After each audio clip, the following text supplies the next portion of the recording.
During the years that Michael Paul taught English literature in University College Dublin, he used to take a mischievous delight with the first-year students. He'd write three very intriguing sounds on the blackboard: ha, aha, and ah. And he enjoyed contemplating the puzzled faces of the assembled students in Belfield campus as he claimed that these three strange sounds stood not only for three basic ways of approaching English literature, but also for three fundamental stances towards life itself. And he would ask them not to fall into the trap of arriving quickly at judgments, not to enter into a smug and complacent ha, but instead to take the trouble to experience and to understand things properly. And so he would pronounce the second sound, aha, with a rising tone to make audible that moment when we understand something, when it clicks, when it makes sense. But then, addressing his audience in a tone of mock gravity, he would warn them not to become so intoxicated by their aha moments that they forgot the most fundamental underlying experience of all, the experience of wonder, the ah experience.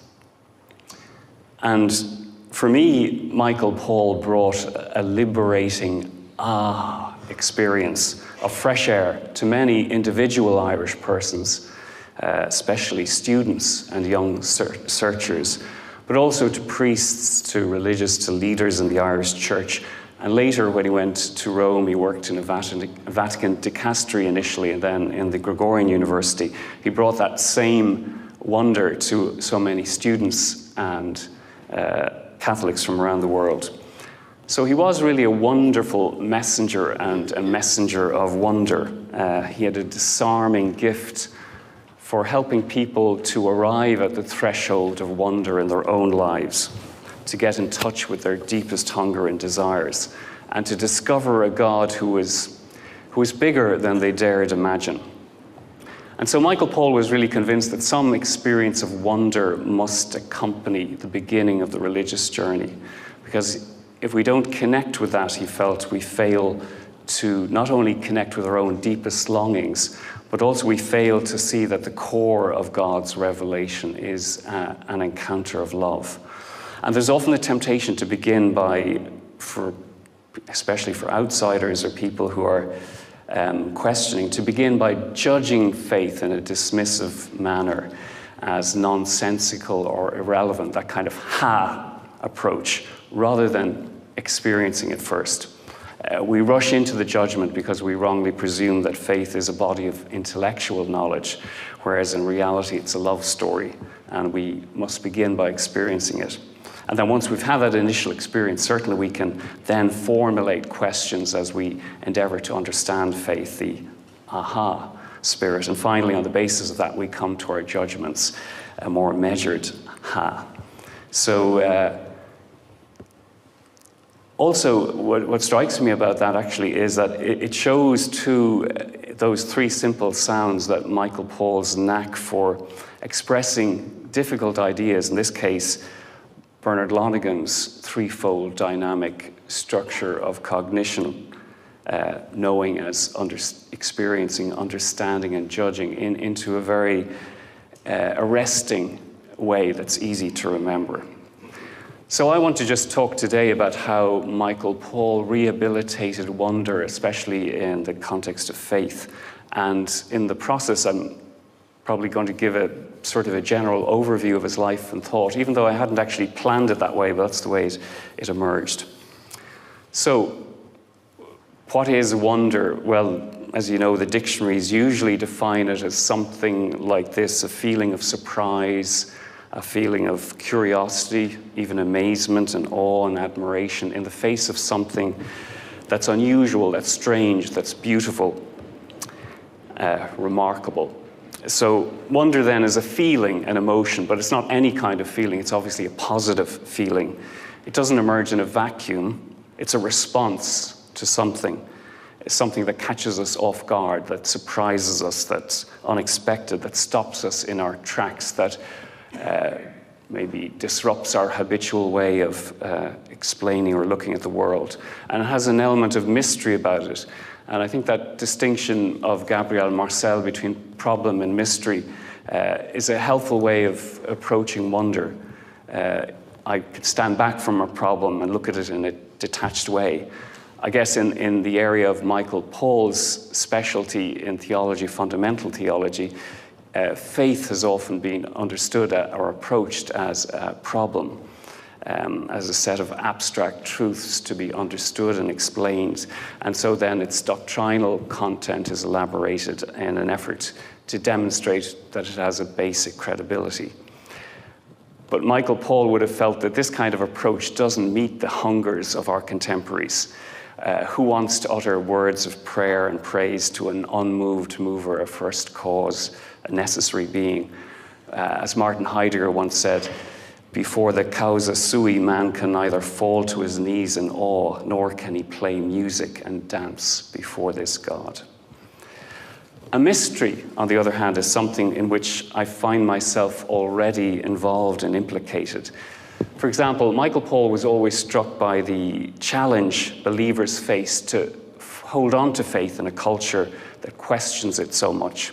And so their most urgent need is not to stand back from faith and analyze it with the help of complicated arguments. And for this reason, the most helpful way to assist them is not through imparting doctrinal content. Instead, they need help to see that deep within them, even if it's somewhat obscured, there is something astonishing. It's the soul, our being at its most intimate, our pearl of greatest price, this dimension of our humanity that most reflects God. And his insight, it seems to me, was get people in touch with their souls and the rest will follow. Why will the rest follow? Well, because one of the best ways to help people arrive at faith in God is by fostering faith in the reflected goodness of God, which is already inside them. So if we can awaken them to the light of God's image within, it's the ideal preparation for meeting God himself. And Michael Paul sensed that however much hurt and pain there might be in human lives, everyone was still haunted, in the best sense of that word, by the presence of the soul, even if the darkness of life, or even if self-clouds of doubt and anxiety had managed to eclipse its radiance. So he then lobbied for, in his gentle but insistent way, for an enlargement of fundamental theology beyond the question of the credibility of faith to its livability. So therefore his principal concern was not to convince people of the truth of faith, but instead to show them it was possible to incarnate faith in their lives because they were already living unbeknownst to themselves in a world of wonder. So the wonderful thing about wonder is that it does open us up to something beyond ourselves because it sources from beyond us. The initiative comes from outside us. Something reaches out and touches us, as it were. It surprises us, it overwhelms us. And then to that extent, I suppose you could say it's similar to grace, at least to the extent that it's gratuitous and free and unearned and unmerited and undeserved. And I used the expression rehabilitation of wonder in the title of this talk because I do think wonder needs to be rehabilitated. It's not in a healthy state. The reason for that is it has been forgotten and neglected, and by some believers even lost, though perhaps not irretrievably lost.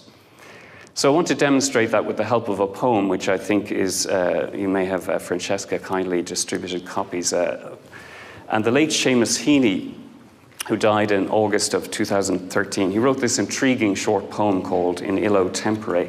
I first began to reflect on this poem because Michael Paul discussed it in one of his talks.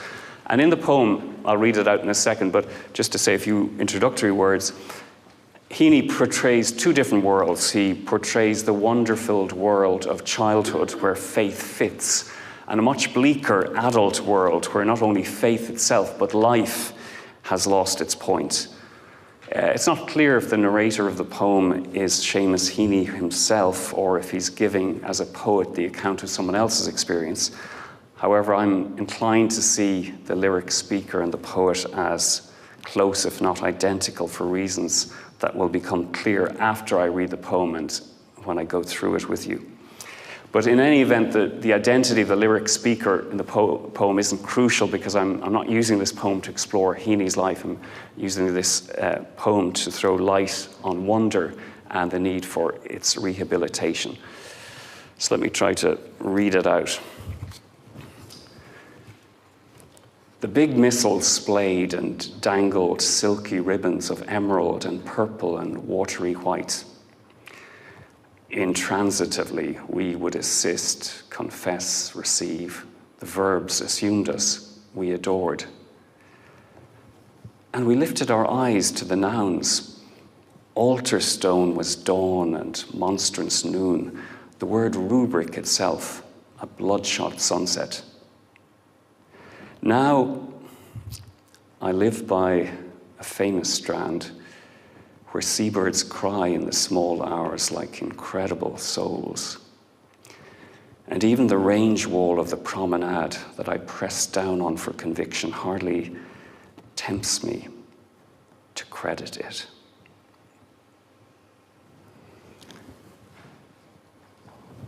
The title of this poem is taken from the start of the Gospel as it was proclaimed in the Old Latin Mass before Vatican II. Whatever the Gospel was on a particular day, people tell me, I wasn't around at the time myself, that it apparently always began with the words in illo tempore at that time, irrespective of whether those words actually appeared in the Gospel extract for that day or not. So this poem has a very much a then and now feel about it. The first section, stanzas 1, 2, and 3, is the world of then, the childhood world of wonder where faith makes sense. And the second section, stanzas 4 and 5, is the world of now, an adult world where the narrator has lost his spiritual moorings. In the first stanza, we have this picture of a large open missal, silky ribbons hanging loosely from between its pages. And then the second stanza goes on to depict faith as something that sustains and carries everyone, something that doesn't need to be thought through or figured out. Intransitively, we would assist, confess, receive. But even though there's the implication that this faith is inherited rather than personally acquired, the phrase, the verbs assumed us, denotes a certain passivity. At the same time, the faith described here is authentic and real because, to quote the second stanza again, we adored. There's no compulsion evident in this adoration. It's the free personal acts denoted by the phrase, we adored. The third stanza highlights three key words, altar stone, monstrance, and rubric. And each of these is linked to successive moments over the span of the day, dawn, noon, sunset. Altar stone was dawn and monstrance noon. The word rubric itself, a bloodshot sunset.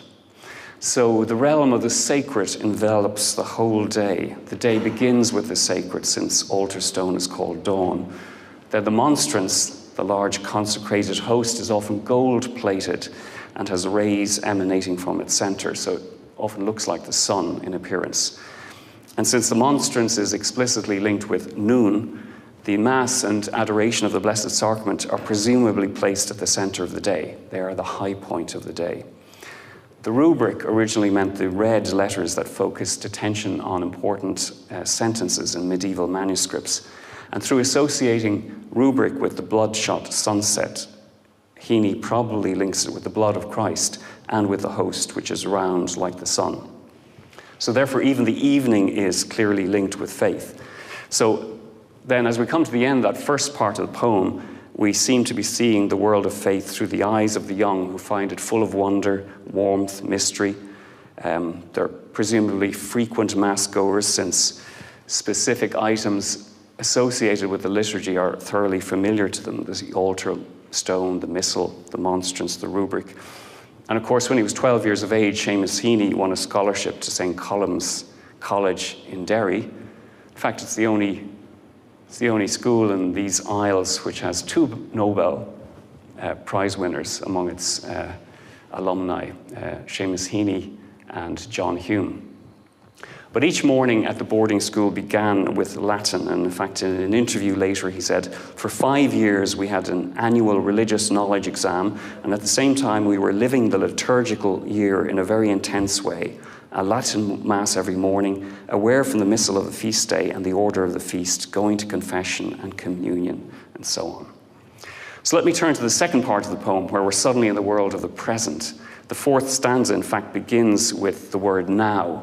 So we've moved from the past to the present, and the pronoun immediately following the word now is also significant. It is the pronoun I, and that pronoun never appeared a single time in the first part of the poem, because in the first part of the poem was always a question of we and us.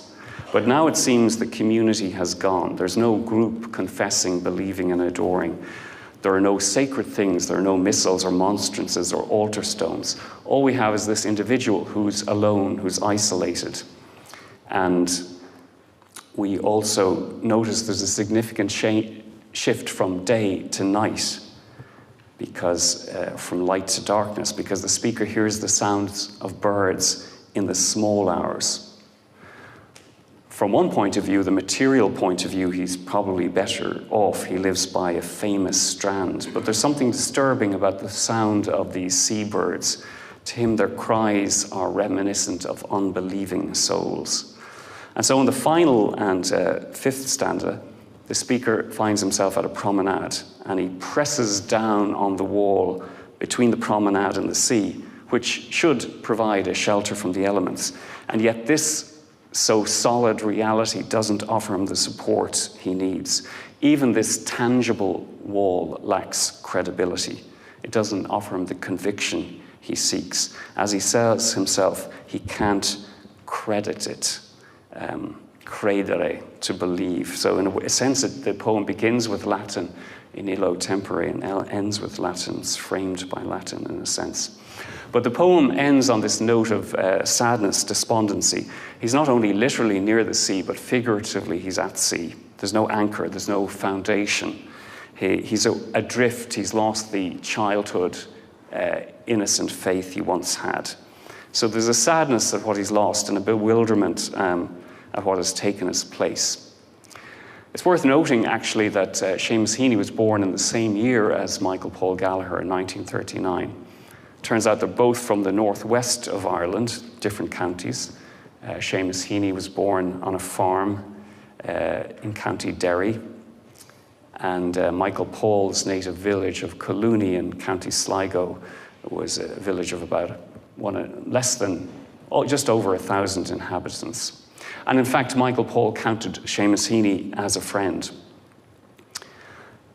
The small village world of Colloquium that Michael Paul discusses in the personal epilogue to his book, Clashing Symbols, has actually many parallels with the childhood world of the first part of Seamus Heaney's poem. And there's also very significant similarities between the disenchanted person that Heaney portrays in the second half of his poem and then the contemporary world evoked by Michael Paul in the epilogue to the same book. In the epilogue, Michael Paul describes going back to the village of his childhood with some Italian friends who were visiting Ireland.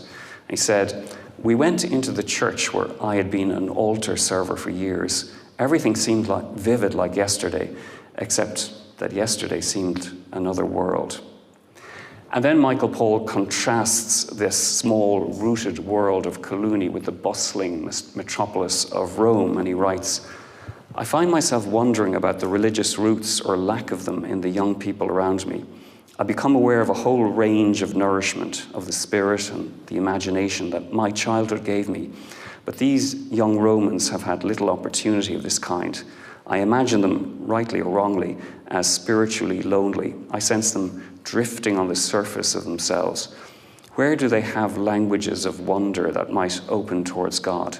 They seem more like victims of this moment in history than lost in deliberate laziness or egoism. What's missing? That unity of culture that Colloquium gave me, except that for them it would have to be chosen and created because their more broken context leaves them, and me in ways, more stranded from reality, from our true humanity, from God." So there's a sense there in that epilogue and also in Seamus Heaney's poem of waking up to the sudden realization that there's been a huge shift in a way of life, a shift from a culture where it was practically impossible not to believe, at least in some basic way, to a culture where belief is something we must really struggle to acquire and maintain. And it's interesting sharing about his own early faith and his move away from it. In an interview, Seamus Heaney remarked, and I quote, "Like everyone else, I bowed my head during the consecration of the bread and wine, lifted my eyes to the raised host and the raised chalice. I believed, whatever it means, that a change occurred. I went to the altar rails and received the mystery on my tongue, returned to my place, shut my eyes fast, made an act of thanksgiving, opened my eyes, and felt time starting up again. It was phenomenally refreshing, and when I began to admit to myself that I was losing faith in it, I was very sorry. Intellectually speaking, the loss of faith occurred off stage. There was never a scene where I had it out with myself or with another, but the potency of those words, transubstantiation and real presence, remains for me. They retain an undying tremor and draw. I cannot disavow them, nor can I make the act of faith." This loss that Heaney regrets is obviously something he didn't plan or anticipate, and neither is it that way for most of our contemporaries. Instead, it's something that they, and perhaps we as well, inhale from the cultural air that surrounds us, something we absorb almost unconsciously. I'm still okay, right. So it's interesting, there's a lovely phrase there by Seamus Heaney, the loss of faith occurred off stage. It's revealing too that Seamus Heaney is still drawn by the words transubstantiation and real presence. They cause a tremor inside. So the wonder of his childhood faith hasn't vanished completely. At least there's some indefinable something that moves him deeply. He clearly recognizes there's more to reality than the visible, touchable, here and now world around us. And that's where Michael Paul really entered the picture, because when he found people in that position, he saw that they didn't need more prose, in other words, more arguments in favor of faith, but he saw that they needed a big dose of poetry, of freshness, of imagination, of affectivity instead. And the impetus for inviting them to visit their own, unvisited depths came from a year he spent studying at the University of Caen in Normandy in 1960 to 61. Vatican II would only formally open the next year, but there was already great excitement in French Catholicism at the time. Michael Paul met many young French Catholics who were passionate about their faith. They read the Bible, they prayed in monasteries. They invited notable French philosophers, including Gabriel Marcel, as well as theologians, to come and address them. And he also met significant numbers of agnostics and atheists for the first time in his life. He wouldn't have met them in Ireland. He would today. But over the course of many conversations that went on well into the night, he found he had a gift for explaining faith in a new, fresh language, not using the technical jargon of abstract arguments, but employing the living poetry of personal discovery. And so when he entered the Jesuits after returning from France, he had a sense that he was called to help people discover the wonder of faith in a world where unbelief was in the ascendant. And then after 2 years novitiate, he came over to England, did Renaissance literature in Oxford. And there again, he began to realize he was reaffirmed in the belief that the language of poetry could open up an avenue to wonder and inner experience. What is it that St. Matthew's Gospel says about Jesus' way of speaking? He says, he did not say anything to them without using a parable. And I think Michael Paul got into that same groove. So unlike Seamus Heaney, Michael Paul didn't become a poet, even though later on Francesca will read out a particularly poignant poem of Michael Paul's connected with that year actually in Caen, in Normandy. But he had a gift that you find in the best poets. He had the gift you find in all highly empathetic people. He had that ability to enter imaginatively into the experience of others. So returning for a moment to those three memorable sounds with which I began, ha, aha, and ah. It's important to say that in order to enter imaginatively, sympathetically into the experience of others, we actually need to suspend the ha moment. We need to suspend judgment for a while. We also need to distance ourselves temporarily from our own aha dimension. In other words, from our own way of understanding things. And if we can manage to stand back like that, we could then step into the other person's shoes, see the world through their eyes, and we were able to arrive at their ah level. And because of his love for literature and through his Jesuit formation, Michael Pole learned to find and trust the hidden poetry in himself, and so this helped him to in turn help others to liberate their depths. Now, Michael Pole isn't the only Irish person to be using this kind of approach in recent years. I just want to compare him briefly with another contemporary Irish figure who adopted a broadly similar style in order to awaken wonder. I've just compared Michael Pole with Seamus Heaney. And as some of you know, the Irish among you who are here and others, Ireland is a curious country. It's a country where a new book of poems can actually make front page headlines, especially if they're poems by someone of the caliber of the late Seamus Heaney. And for such a tiny population, Ireland has a disproportionate number of storytellers, singers and poets. So this is also reflected in the Catholic world. And that's why there are other Catholic writers who share Michael Pole's love for literature, his interest in the imagination and wonder. People who've written books, people who've given TV interviews, who've encouraged people to dive deeper than rationality. So I want to talk about John O'Donoghue. He died in 2008 at the age of, sadly, quite young, at the age of 52. He was an Irish priest, eventually left the ministry, and he was a poet and a philosopher, and he did a very fine doctorate on Hegel in Tübingen, published, it's called Person als Vermittlung.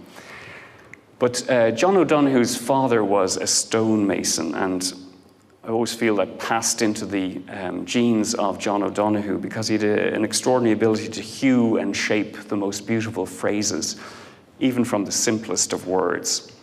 That's because he chose every word, like each stone, carefully and fitted it into its ideal place. And his words and phrases are often a real breath of fresh air. Sometimes you feel you can hear the breath or ruach of the spirit rustling in the spaces between them. They kind of remind me of those stone walls in the west of Ireland, which have spaces between them, and the wind blows through them. But at the same time, I find Michael Pole's approach actually is ultimately more nuanced and more discerning than that of John O'Donoghue. Let me give you a couple of quotes from John O'Donoghue. Here's one of his blessings for longing. It's called For Longing, from the book Benedictus. Blessed be the longing that brought you here and quickens your soul with wonder. May you have the courage to listen to the voice of desire that disturbs you when you've settled for something safe. May you have the wisdom to enter generously into your own unease, to discover the new direction your longing wants to take. You notice the word wonder there, and just give you one sentence from another poem of his, just one line where he talks about wonder. May you experience each day as a sacred gift woven around the heart of wonder. So I just want to draw your attention to certain aspects of O'Donoghue's thought and relate them to Michael Pole's approach and thinking. And Michael Pole was familiar with John O'Donoghue. He quotes him occasionally in his own writings. John O'Donoghue, I find him a really original voice. Michael Pole regarded himself as a translator, rephrasing the insights of major theologians into a language that honest, educated, non-specialized searchers could understand.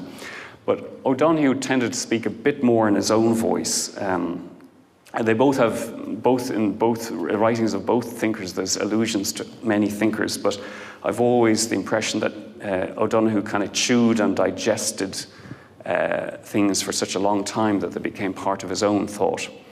I know from living in community with Michael Paul that he'd often check out 6 or 10 books from the library for the weekend. He'd rapidly pore over them and he'd extract helpful points, relevant quotations, arresting insights to help him develop his train of thought.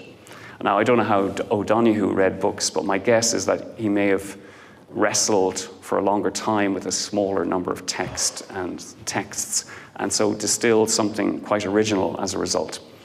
But in any event, O'Donoghue was blessed with the gift of wandering. He was full of wonder at the landscape of the west of Ireland. He experienced the bare limestone of the area in which he was born, which is a fascinating area, the Burren in County Clare. He saw it as a kind of immense, wild invitation to enlarge his own imagination. And he was also born on the coast of Clare, so he felt he'd been ushered into a conversation that had been going on for millions of years between the ocean and the stone. So for O'Donoghue, the landscape that surrounds us is as alive as we are, but in a different way. And so he was convinced if we approach the landscape with a receptive heart, with a real sense of awe, we will be astonished at what it will disclose to us. O'Donoghue also had a sense of memory. Give you a quote. "Memory to me is one of the great sources, one of the great treasure houses of wonder. You look at humans walking around on streets and houses and churches, out in fields, and you realize that each one of these creatures is carrying within herself or himself a whole harvest of lived experience. You can actually go back within yourself to great things that have happened to you and enjoy them and allow them to shelter and bless you again." O'Donoghue was full of wonder also about friendship, and his friends were full of wonder about him.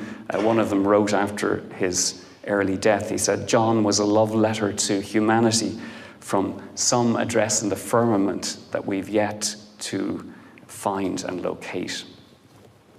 Back to Michael Paul. Michael Paul, in his writings, showed that he was capable of, especially in his articles, he was capable of the hard slog of rigorous thinking. But generally in his books, he tried to do something different. He tried to translate the insights of demanding thinkers into a comprehensible language. And he liked to use that French phrase, haute vulgarisation, for this endeavor, which isn't a popularization or vulgarization, but something more demanding. It's spreading knowledge in such a way that you try to be as faithful to the original as you can. So if Michael Paul was playing in a rock band, I'd say his instrument would be the synthesizer, because he learned from so many different literary theological sources. He brought something fresh and new as a result. There's a phrase in Nostra Aetate in Vatican II, the Catholic Church rejects nothing that is true and holy in these religions. And Michael Paul respected so many different voices, from Saul Bellow to Joseph Ratzinger, from Douglas Coupland, the Canadian novelist, to John Henry Newman. And to continue my musical analogy, if Michael Paul played the synthesizer, John O'Donoghue, on the other hand, would have been a DJ sampling music from many different genres. In other words, I'm saying Michael Paul was synthetic, John O'Donoghue was syncretistic. O'Donoghue just took ideas and insights from various sources, but he didn't do much in terms of evaluating their relative merits or values. So what made Michael Paul's sense of wonder burst into song? Well, it wasn't nature, it wasn't science, it wasn't even being itself, actually.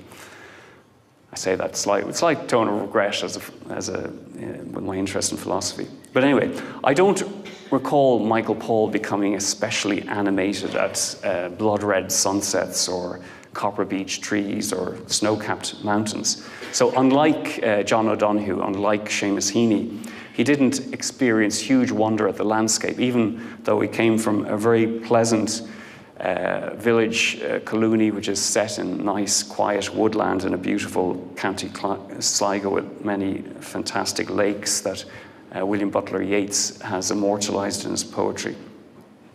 Neither did Michael Paul become especially excited at technological discoveries or scientific inventions. As for ontological wonder, the sheer wonder that something exists rather than nothing, I don't think this evoked great wonder in Michael Paul. But for someone like John O'Donoghue, it would have, the fact that there is something rather than nothing. But what Michael Paul wondered about, I think, above all, was the soul. You know that famous line in Antigone by Sophocles, "Wonders are many, and none is more wonderful than the human being." I think what makes the human being ultimately wonderful and unique is this part we can't reduce to matter, to thought, or to any definable quality. And one of the key phrases in Ignatian spirituality, of course, is care for the soul. And last year, Michael Paul wrote an imaginary letter to mark the feast day of St. Ignatius. And in it he said, "A third influence you had on me was your passion for helping souls." It was a letter he addressed to Ignatius. So Michael Paul wanted people to get in touch with their souls. And he realized the key to do that was to awaken their sense of wonder, precisely because he felt the soul was at the origin of all our wondering. And there's a quote in his final book, Into Extra Time, that confirms this. I quote here. "What makes us different from animals? The list is long, but to start with, language, laughter, a longing for meaning, and what is called soul. That word suggests self-awareness and is the source of our wondering, relating to others, and ultimately loving. If we recognize this depth called soul, are we not drawn to recognize the possibility of God?" Now, Michael Paul didn't speak about the word soul with anything like the same frequency with which he used the terms imagination or wonder. And he was prudent to do so because it guards against any notion that the soul is divorced from the body, when in fact these spiritual material elements are so united they form a single nature. To quote William Butler Yeats from his own county Sligo, in one of his poems among school children, he says, "How can we know the dancer from the dance?" And the soul and the body are so intimately intertwined that it's really difficult to distinguish them. We cannot know the dancer from the dance. It's not so much we have a body and have a soul, but we are body, we are soul. A body that is totally penetrated by the soul, a soul that is totally embodied. I always say, "I'm thirsty." I don't say my body is thirsty. I say, "I want to pray." I don't say my soul wants to pray. So even if we can make distinctions conceptually in the terms of our experience, we experience them as a unity. And it seems to me that Michael Paul's method when listening to people was to help them hear the secret language of their souls. His method revolved around a principle I'd like to call listen out for the gems. In other words, he was convinced that there was some treasure inside them, even if it was deeply buried. So that was the first assumption. There's a gem inside each person. And the second assumption was it's quite likely that the person themselves doesn't see this gem. And happily, Michael Paul had a great knack for helping them to discover it. So in the remainder of this talk, I want to reflect a little bit more deeply on that thought-provoking passage I quoted from Into Extra Time, just to remind you. What makes us different from animals? The list is long, but to start with, language, laughter, a longing for meaning, and what is called soul. So Michael Paul starts by asking what distinguishes us from animals. I'd just like to mention some of these activities and link them with Michael Paul himself. The first one he mentions is language. And Michael Paul had a way with words, a knack not only for writing well, but for speaking with authority and with drama as well. And he coined creative phrases like church atheist, to denote an unbeliever whose rejection of the church is stronger than their rejection of God. And he also had a lifelong weakness for alliteration. In fact, He gave an address when he received an honorary doctorate at Regis College in Toronto. And it was 4 years ago, this very day, the 24th of November 2012. And during his address, he listed 5 areas as enlarged contextual horizons for theology. And all those areas began with the letter R. Roots, rationality, revelation, rupture, and rapture. And by the way, he chose the letter R because he was at Regis College. Now, animals communicate, and they're even capable of transmitting messages in very sophisticated ways, but no animal uses language to express its thoughts, and alliteration is absolutely beyond them. There was an interesting story in the paper, English newspapers about 10 years ago, about that expresses this in a comic and tragic way. A computer programmer called Chris, he was sharing a flat in Leeds with his girlfriend Susie, and they had a pet parrot called Ziggy. And Chris was delighted with his girlfriend. His only regret was she didn't like Ziggy, his pet parrot. The parrot used to make Chris laugh all the time, especially when it would screech, "Hiya, Gary," whenever Susie's mobile phone rang. And he used to laugh even louder when Ziggy would make kissing noises when the name Gary was mentioned on TV. But one day, as Susie was about to kiss Chris, Ziggy imitated her voice as it screeched, "I love you, Gary." And Susie broke down and admitted she'd been having an affair with a man called Gary for the previous 4 months. And her confession brought an abrupt end to her 2-year relationship with Chris. Now, the parrot had no idea that Susie had been having an affair, and the parrot had no notion that it was disclosing her secret.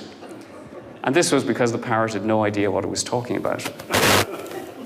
Unfortunately, Chris felt compelled to part with Ziggy soon after he broke up with Susie, because Ziggy kept repeating Gary's name over and over again.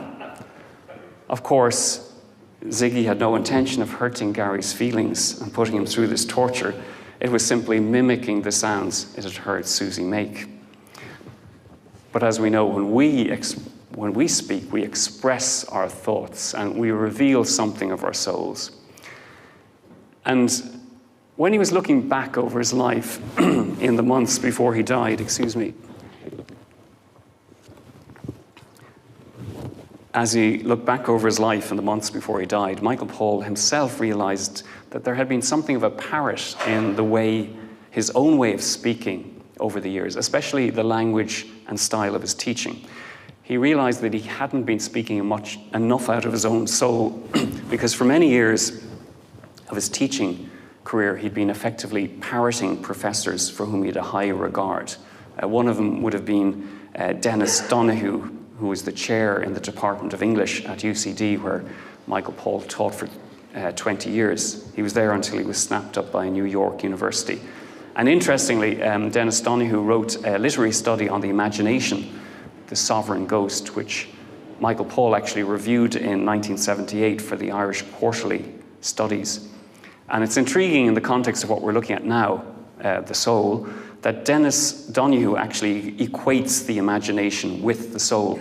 And in fact, Michael Paul drew attention to this fact in the review he wrote in 1978 of the book. And here's a particularly relevant passage from Donahue's book. "Let us say, then, that the imagination is the secular name we apply to the soul when we wish to live peacefully with our neighbours. I cannot believe that the imagination is other than divine in its origin. But even if we leave that belief aside or disagree upon it, we may agree that the imagination is a form of energy, demonstrable in its consequences, if not in its nature, and that it strives to realize itself by living in the world.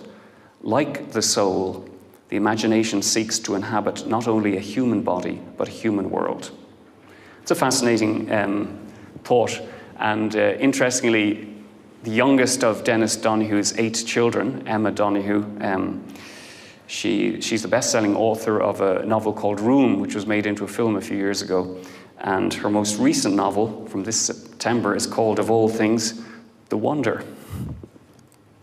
That's the kind of story Michael Paul would love to tell when he would be giving a talk. So I do believe it's an exaggeration to say that the imagination is the same as the soul, but I do think at the same time it's certainly true that the images that fill our minds have a huge impact on our souls. They leave traces there, they affect the way we think and behave. And that's one reason why Michael Paul was so attentive to what Charles Taylor calls the social imaginary, this intuitive way we understand ourselves in Western society. It's an understanding that's not spelled out in a theoretical way, but expressed implicitly in the images and stories that reign in our societies. And the social imaginary can keep important realities completely out of sight. And Michael Paul loved a phrase from a Catalan Jesuit who said that in today's world, God is missing but not missed. So let me return again to the question of parroting and parrots and mimicking. Michael Paul gradually came to see that the mimicking others in a style of teaching made him sound forced, made him sound artificial, forced. And so he realized things actually went much better when he spoke in his own voice. So by the end of his career at the Gregorian University, he was much more comfortable in his own skin. He came to be at ease with himself. He knew this meant that his listeners would be at ease with him too. And he wrote a couple of lines about that in his final book, Into Extra Time. I quote, "One of the 10 commandments says not to covet one's neighbor's goods, and I think this can include talents or even personality. An artist friend of mine says that the most important moment in creating a painting is to look at the frame. Within this definite space, you have to work. It was a huge relief for me to stop trying to be someone else and to recognize happily the limits of my own possibilities." I've already started, in fact, to talk about imagination, which is another thing that distinguishes us from animals. Well, animals seem to be able to imagine in a relatively simple way. I mean, if a cat that receives a bowl of milk every morning comes to the same spot, presumably because it's capable of imagining that the milk will arrive at that same spot. But human beings can imagine in a much deeper and larger way. And Michael Paul, big into imagination, when I was trying to figure out what he meant by imagination, initially I was uneasy because I couldn't find a great high degree of conceptual clarity in the way he discussed imagination. Various meanings were thrown together. And then as I reflected, I realized, well, there's a value to that ambiguity because it forces me to expand my notion of the imagination beyond the narrow definition of imagination as forming images of something that's not actually present to the senses. And then I began to see how much his notion of the imagination is intertwined with wonder. So I find, in order to appreciate, for myself to appreciate the richness of Michael Paul's use of the term, I replace the word imagination with the word imaginative. Because although someone who's imaginative may not necessarily have the knack of producing images of things that are physically absent, but at the same time, someone who's imaginative can dream up new possibilities, can come up with new connections between seemingly disconnected things, and they can articulate a fresh and original vision of the world. But there's even more to Michael Paul's notion of imagination. It goes beyond imaginative, even generous and vast as that term is. It implies a true sense of wonder because it includes the capacity to discover, value, and cherish things that reveal mystery, that connect us with the depth of our humanity and so point us towards God. And Michael Paul's notion of the imagination is ultimately a diving deeper kind of notion, diving below the surface 10% of the iceberg to behold with astonishment the 90% of the iceberg underwater. So the imagination and also the memory which is so close to the imagination is deeply intertwined with the soul. And we know again, animals have memories. A dog remembers its master not just after 10 hours or 10 days, but after 10 months and much longer. And Michael Pole doesn't reflect on memory in the same way as John O'Donoghue does, but he actually unintentionally offers us a really fine example of how human memory distinguishes us from animals. And at this point, I'd like to invite Francesca forward, because he wrote a poem called Monique in Caen. And it shows that human memory has the ability to go beyond remembering specific things. A cat remembers its bowl of milk, a dog remembers its bone, but we can remember something bigger and more central, not only what we did in the past, but who we were in the past, and that's a huge thing. This poem recalls a special friend he met during the year in France before he entered the Jesuits. And it's starting with a particular memory and opening up onto something wider. So I'd invite Francesca forward too. The heart carries more than memories. When I think of you, of us, or see a photo, all is alive like yesterday.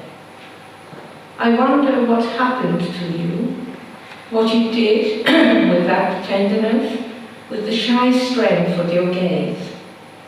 Did the years harden or soften your beauty? Did you forget me, hurt by my silence, let down by my different path?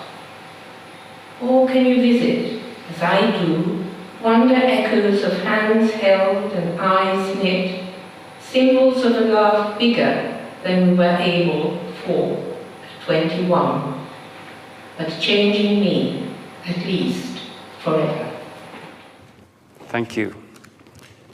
So there you see the human memory. It's so vast, starting with something specific, and this absorbing reflection on what became of Monique, how she might remember the relationship, how it's changed him forever. So the Michael Pole ultimately, I'm coming towards the last part of last few minutes. Michael Pole regards the soul then as the source of our wondering, and if he believes that if we recognize this depth called soul, we'll in turn be moved to recognize the possibility of God. And the soul is deep because it reveals God's image inside, and it's also because of the image of God, it's mysterious. It can't be fixed down in a neat and tidy phrase, to allude to T.S. Eliot's poem with J. Alfred Prufrock, the eyes that will fix you in a formulated phrase. It can't be fixed down like that because it reflects the infinite richness of God. And so our knowledge of the soul will always be patchy and fragmented because of the infinite fullness of God, whom it reflects. We can't grasp it with our intellects, but we can be grasped by it in a spirit of wonder and even reverence. The novelist Gabriel Garcia Marquez was once asked by a friend what he thought of his wife Mercedes, and at this stage they'd already been married maybe for 30 years, and he replied, "I know her so well now that I haven't the slightest idea who she is." So that's the wonder of the soul that's understandable and mysterious, and to go back to Marcel, since the soul is a mystery, and not a problem, it can't be really plumbed, but it can illuminate us. And Michael Pole suffered a lot because of his cancer in the last couple of, well, actually he had it a few times, but especially in the last couple of years of his life. But he became more convinced that God's love unfolds within us in a gentle and delicate manner. And I was interested that in his final book, he took issue with one of his most beloved authors, Flannery O'Connor, perhaps for the first time ever. He disagreed with her claim that conversion involves a kind of existential earthquake, a blasting, annihilating light, as she calls it. He said, you know, I'm discovering now through my own experience that God typically works in a more tender way, with that gentle whisper that Elijah barely heard in the first book of Kings. So it seems here too, as well as in his teaching, he was trusting his own intuitions much more towards the end. So Michael Pole, he had, I suppose, wonder Another thing about wonder is wonder keeps us humble because it sources from outside ourselves, and it's a response to something that comes from outside, and we're acknowledging the goodness of that, and there's something about that helps us to be humble. And Michael Paul had humility. He had a great, very accurate self-knowledge, which was probably sharpened even more by his formation in discernment, because he realized that his own surface self was driven towards performing, towards appearing successful. Because from childhood on, he'd wanted to do well, he'd wanted to make his parents proud of him, and he always excelled in studies. He was also a great debater, he was great at drama. But as well as this performer side to himself, at a deeper level, he felt really at home with the wonder of being a child. And he was happy to trust his feelings, to allow himself to be playful, and to reach out to others without pushing himself to perform so that they'd have to like him. And he made a really sustained, conscious effort to live out at this deeper level. Being faithful to the child within isn't easy, and that's one reason I think he admired so much Saint Therese of Lisieux. He wrote about her several times. For example, he has a dialogue between her and Friedrich Nietzsche in Dive Deeper. But he came to realize there was nothing sweet or sugary about her way of spiritual childhood, but that it was a path of total surrender, even in darkness. And so when he became aware of immature responses or surface desires in himself, he knew he was out of tune, and he'd pick up the warning signs through a certain sense of dissatisfaction or emptiness inside. And he used to counter this gnawing emptiness by retuning into a deeper wavelength, where he lived from a more satisfying rootedness and a more generous openness of vision. And because his experience of discernment taught him to be aware of the dangers of this false performing, impressing everyone side to himself, he was particularly well equipped to help others to go beyond the surface self and to find that deeper peace to help them negotiate the challenges of life. And so let me conclude. His thought and his life are an encouragement to get in touch with our inner selves, to take our desires and our wonder seriously, because these provide privileged openings to God's presence within. And Michael Paul urged us to tune into that inner world again and again and again. And I want to finish with his own words written in the section, A Cancer Diary, of his final book, words from the 19th of January 2015. I'm struck by something so obvious. The world goes on without me and will go on without me. So who knows me except God? There is an unreachable aloneness, a core of each person where only God enters to love and create.